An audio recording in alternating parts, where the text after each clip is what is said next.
అనగనగా ఒక అడవిలో ఒక చిన్న కుందేలు ఉండేది. దాని పేరు బన్నీ.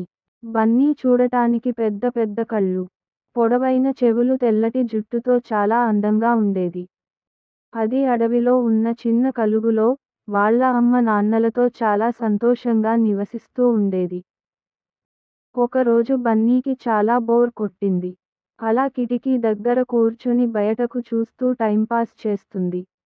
అలా చూస్తున్నప్పుడు ఎదురుగా ఉన్న ఒక చెట్టు కింద కొన్ని ఉడతలు ఆడుకుంటూ కనిపించాయి.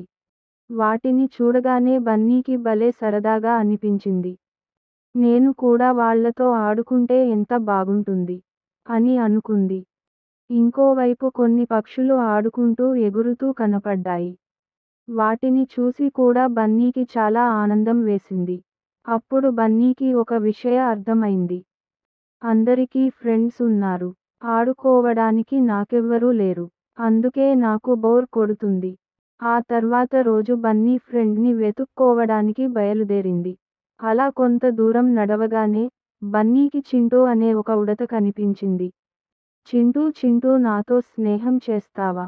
మనిద్దరం రోజు ఎంచక్కా ఆడుకోవచ్చు అని చింటూని అడిగింది. దానికి చింటూ ఇలా అన్నాడు. నాకు చాలా పని ఉంది బన్నీ, నేను ఈ గింజలన్నీ ఏరుకొని పోగు చేసుకోవాలి. అసలే చలికాలం వచ్చేసింది. అప్పుడు నేను బయటికి రాలేను కదా. అందుకని ఉండే ఆహారం పోగు చేసుకుంటున్నాను. సారీ, నేను ఆడుకోలేను అని అంది. దానికి బన్నీ నిరాశగా సరే అని వెళ్ళిపోయింది. అలా ఇంకొంచెం దూరం వెళ్ళగానే బన్నీకి తార అనే ఒక పక్షి కనిపించింది. దానికి బన్నీ ఎంత సంతోషం పడిపోయి తార దగ్గరికి వెళ్ళి, తార తార, నాకు ఫ్రెండ్ అవుతావా? మనిద్దరం ఎంచక్కా రోజంతా ఆడుకోవచ్చు అని అడిగాడు. దానికి తార అంది, నాకు ఆడుకోవాలని ఉంది, కానీ చలికాలం వచ్చేసింది కదా. అందుకనే మేము అందరం వేరే చోటికి వరుస వెళ్ళిపోతున్నాము. నేను ఆడుకోవడానికి రాలేను సారీ అని అంది. బన్నీకి చాలా బాధనిపించింది. దిగులుగా ఒక రాయి మీద కూర్చుని ఆలోచిస్తూ ఉంది. అప్పుడే అటుగా గోపి అనే తాబేలు మెల్లగా నడుచుకుంటూ వస్తుంది. గోపి ఎదురుగా ఉన్న బన్నీని చూసి ఇలా అన్నాడు, ఏమైంది బన్నీ, అలా ఉన్నావు?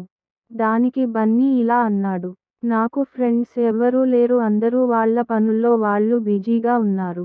నాతో ఆడుకోవడానికి ఎవ్వరూ లేరు అని చెప్పింది. దానికి గోపి చిన్నగా నవ్వుతూ, స్నేహమంటే ఆడుకోవడమే కాదు, ఒకరి కోసం ఒకరు సహాయం చేసుకోవడం కూడా స్నేహమే అని చెప్పింది. అప్పుడు బన్నీ బాగా ఆలోచించింది.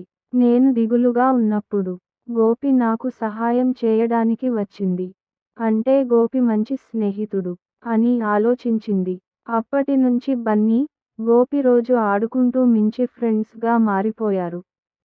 అలా కథ కంచికి మనం ఇంటికి. ఈ కథ నచ్చితే సబ్స్క్రైబ్ చేయండి, లైక్ చేయండి, కామెంట్ చేయండి. మళ్ళీ కలుద్దాం, బాయ్.